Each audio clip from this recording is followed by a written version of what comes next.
Yeah, you'd expect that kind of thing to have happened by now. In fact, there was no phone call between the candidates last night. Usually what you get in a case like this, where there is, after all, a difference of 1.5% between the two, that's sufficiently big for the Republican Senate candidate to be able to concede and to make a congratulatory phone call to Doug Jones, who's now heading to the U.S. Senate.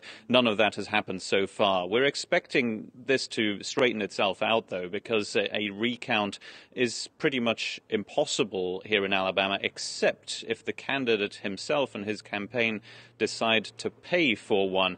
That's pretty unlikely. A recount is in fact automatically mandated here in this state if the difference between the two candidates lies below 0.5%. Not the case this time around. 1.5%, that doesn't sound like much, but it is in the state of Alabama when a Democrat wins for the first time in over 2 decades. A very improbable victory, this one, for Doug Jones, that was made that little bit more possible, of course, by those multiple allegations that came out and were reported by the Washington Post now 5 weeks ago. Those allegations of sexual molestation and pedophilia, all of which Roy Moore has denied completely and will presumably continue to deny. For Democrats, a major victory, this one, and one that might give them some lessons for the future, because they managed to get out the vote that they needed in this deeply red Republican state. They got the African-American vote that they needed on their side, that is traditionally Democrat, but they really needed every single person to go to the polls to be able to have this upset here